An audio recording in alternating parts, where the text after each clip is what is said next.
पश्चिम Asia संकट पर केंद्र की सर्वदलीय बैठक नई दिल्ली में हुई। इसकी अध्यक्षता राजनाथ सिंह ने की। साथ ही अमित शाह, एस जयशंकर और निर्मला सीतारमण समेत कई मंत्री शामिल हुए। कांग्रेस समेत कई दलों ने इस बैठक में हिस्सा लिया। इसके अलावा स्वास्थ्य मंत्री जेपी नड्डा और संसदीय कार्य मंत्री किरेन रिजिजू भी बैठक में मौजूद हुए हैं। सरकार इस बैठक के जरिए सभी दलों को मौजूदा स्थिति से अवगत करा रही है। बैठक में विदेश सचिव विक्रम मिस्री प्रतिभागियों के सामने विस्तृत प्रस्तुति देने वाले हैं, जिसमें पश्चिम एशिया के हालात, भारत के हित और सुरक्षा से जुड़े पहलुओं पर जानकारी दी गई। विपक्ष की ओर से कांग्रेस के तारिक अनवर और मुकुल वासनिक, समाजवादी पार्टी के धर्मेंद्र यादव और बीजेपी के सस्मित पात्रा शामिल हुए, जबकि जेडीयू से ललन सिंह, संजय झा बैठक में पहुंचे हैं। सूत्रों के अनुसार तृणमूल कांग्रेस ने बैठक से दूरी बनाई है और राहुल गांधी भी इसमें शामिल नहीं हुए। बैठक में मौजूदा हालात और भारत की रणनीति पर चर्चा हो रही है। बैठक में भारत की रणनीति और नागरिकों की सुरक्षा और आगे कूटनीतिक पहल पर चर्चा की जा रही है। उत्तर प्रदेश सरकार ने रामनवमी के अवसर पर 2 दिन की छुट्टी घोषित कर श्रद्धालुओं को बड़ी राहत दी। यह निर्णय मंदिरों में बढ़ती भीड़ और व्यवस्थाओं को लेकर बनाने के लिए किया गया है। लगातार अवकाश से लोगों को पूजा, यात्रा, दर्शन सुविधा मिलेगी। प्रशासन को सुरक्षा के निर्देश दिए गए हैं। रामनवमी पर योगी सरकार ने बड़ा निर्णय लिया। पहले से घोषित 26 मार्च के सार्वजनिक अवकाश के साथ अब 27 मार्च को भी छुट्टी घोषित कर दी गई। मंदिरों में आज रामनवमी के दौरान श्रद्धालुओं की बढ़ती भीड़ को ध्यान में रखते हुए यह कदम उठाया है। हर साल इस पर बड़ी संख्या में लोग पूजा अर्चना और दर्शन के लिए मंदिर पहुंचते हैं, जिससे व्यवस्था बनाए रखना चुनौतीपूर्ण हो जाता है। ऐसे में अतिरिक्त अवकाश से लोगों की सुविधा मिलेगी, भीड़ प्रबंधन में भी मदद मिलेगी। ईरान ने अमेरिका के साथ किसी भी शांति वार्ता से इनकार करते हुए कहा कि मौजूदा जंग अमेरिका की धोखेबाजी का नतीजा है। राष्ट्रपति ट्रंप के बातचीत के दावे को ईरान ने खारिज कर दिया। इजरायल ने भी किसी वार्ता की जानकारी से इनकार करते हुए सैन्य कार्रवाई जारी रखने की बात कही है। कर्नाटक विधानसभा में सीएम सिद्धारमैया ने अपने भविष्य की राजनीति को लेकर बड़ी बात कही। उन्होंने इशारे में कांग्रेस हाईकमान को अपनी इच्छा बता दी।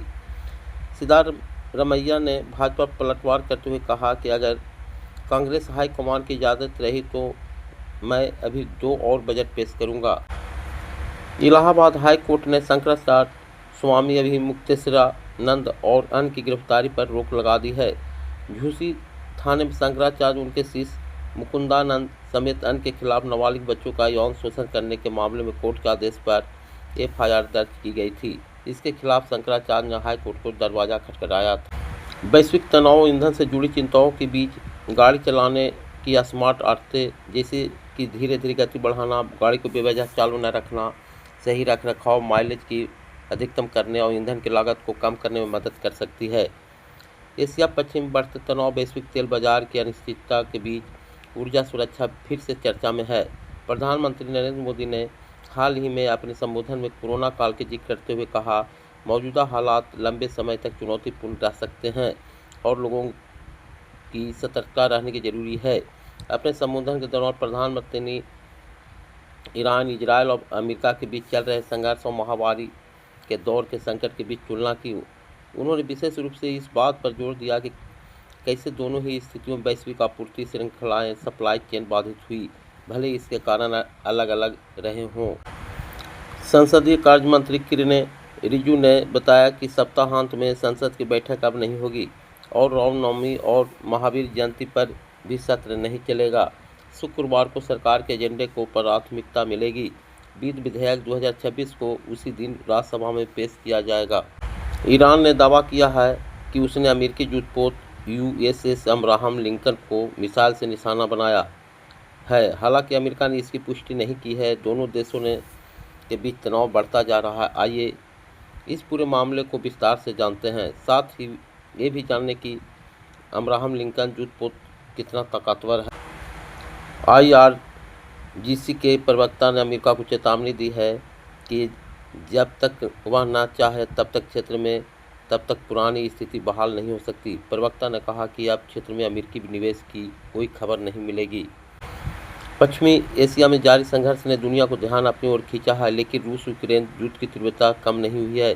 रूसी रक्षा मंत्रालय ने यूक्रेन के 389 ड्रोन को मार गिराने का दावा किया है। 25 मार्च को नरसंहार दिवस के अवसर पर पूर्व पीएम शेख हसीना ने मोहम्मद यूनुस को आड़े हाथे लिया है।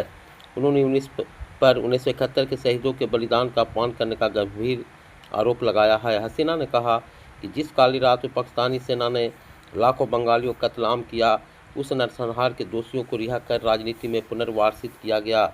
उन्होंने चेतावनी दी कि मुक्ति संग्राम के इतिहास को मिटाकर देश पर फिर से पुरानी पाकिस्तानी विचारधारा थोपने की साजिश रची जा रही है। अमेरिका के पूर्व एनएसए जॉन बोल्टन ने कहा कि ईरान को जब तक तेल से राजस्व मिलता रहेगा, उसकी युद्ध मशीन चलती रहेगी और क्षेत्रीय संतुलन सैन भी बिगड़ा रहेगा। उन्होंने कहा अमेरिका को ईरान का राजस्व रोकने के लिए हुर्मुज को नाकाबंदी करनी चाहिए। उत्तर सिक्किम में भारी बारिश से भूस्खलन के कारण सड़कें बाधित हो गई है। चुंगथांग में करीब 200 पर्यटक फंस गए हैं। प्रशासन ने राहत देकर उन्हें सुरक्षित ठहराया, जबकि बीआरओ सड़क बहाली में जुटा है। कांग्रेस ने केंद्र सरकार को नारी शक्ति बंधन कानून के अलावा आरक्षण और जनगणना के मुद्दे पर भी घेरा। पार्टी महासचिव राज्यसभा सांसद जयराम रमेश ने एक्स पर लिखे विस्तृत पोस्ट में सरकार को कटघरे में खड़ा किया। उन्होंने परिसीमन पर भी तीखे सवाल पूछे। कांग्रेस ने किन मुद्दों पर सरकार के साथ साथ पीएम मोदी के भी घेरा। 26 मार्च को पंजाब, हरियाणा, चंडीगढ़ और दिल्ली में गरज चमक के साथ आंधी चलने और हल्की बारिश होने के आसार है। दिल्ली में धूल भरी तेज हवाएं चल सकती है।